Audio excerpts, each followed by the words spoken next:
tadi ada apa namanya? Cara belajar efektif. Ya Iya nggak? Pak, di revolusi 4.0. Tahu saya bagaimana cara mengasih taunya itu. Kenapa? Karena zaman saya dengan sekarang berbeda gitu kan. Dulu kami memang betul-betul ya tatap muka langsung ya, tatap muka langsung. Saya ceritakan aja pengalaman saya yang dulu, mungkin bisa adik-adik tiru. Satu, kalau pingin efektif itu eh, sebenarnya lihat sikon masing-masing, lihat kondisi kita masing-masing. Kalau versi saya dulu, saya tidak bisa belajar. Kebetulan saya dulu di Wisma nih, di Wisma. Dulu kami ada namanya Wisma Bumi Siliwangi dari Jawa Barat. Saya tidak bisa belajar kalau masih ada yang nonton TV, masih ada kedengaran TV. Nah, saya protes sama senior, malah disemprot saya karena masih junior.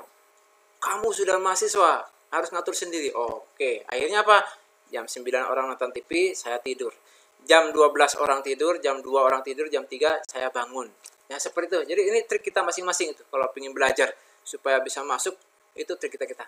Jadi ada juga kan kita mungkin yang bisa belajar di tempat yang ramai. Ya, monggo aja, silakan aja. Tapi bagi saya biasanya seperti itu. Carilah kondisi yang tepat, karena kita udah mahasiswa, kita nggak bisa ngatur orang lain di dalam wisma, di dalam kos-kosan. Ya kita yang bisa yang menyesuaikan sendiri, ya, agar bisa maksimal hasilnya. Oke, terus kalau misalkan apa lagi ya? Itu lihat sikon tadi ya, cara belajar, untuk trik belajar.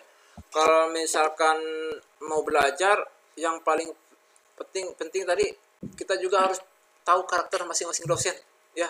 Jadi dari mana kita tahu? Dari senior. Adik-adik harus mau belajar dengan senior, mau dekat dengan senior, mau tanya, Bang, kalau kuliah dengan bapak ini biasanya gimana ya?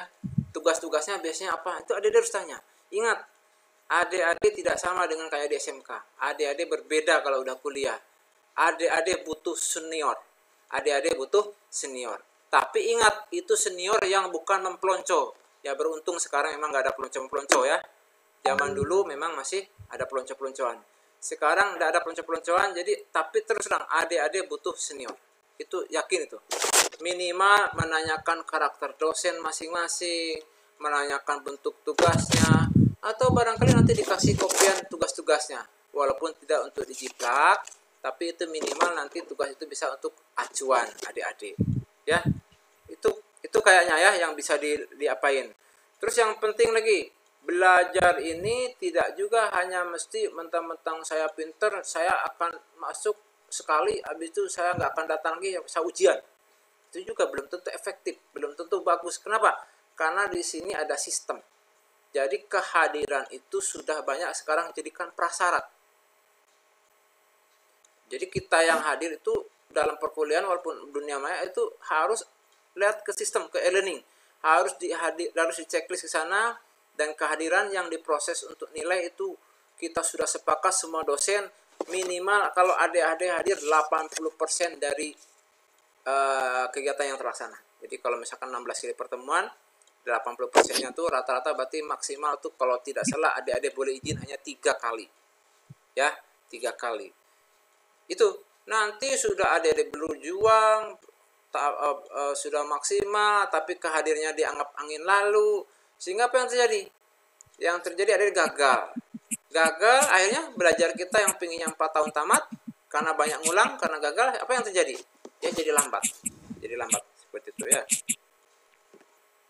Oke, apa lagi ya kira-kira untuk belajar efektif di masa pandemi ini? Kalau pingin yang sebenarnya kalau pandemi karena kita full daring ya, kita udah pengalaman 2 tahun, memang target yang diharapkan dari pimpinan itu adalah hanya setidak-tidaknya 30% kompetensi minimalnya tercapai. Ini azan asar, jadi gimana nih, sampai jam berapa ini? Kita berhenti dulu sebentar ya, sholat lagi azan. Iya Pak, kita istirahat sebentar dulu Pak, tuh sampai jam 4.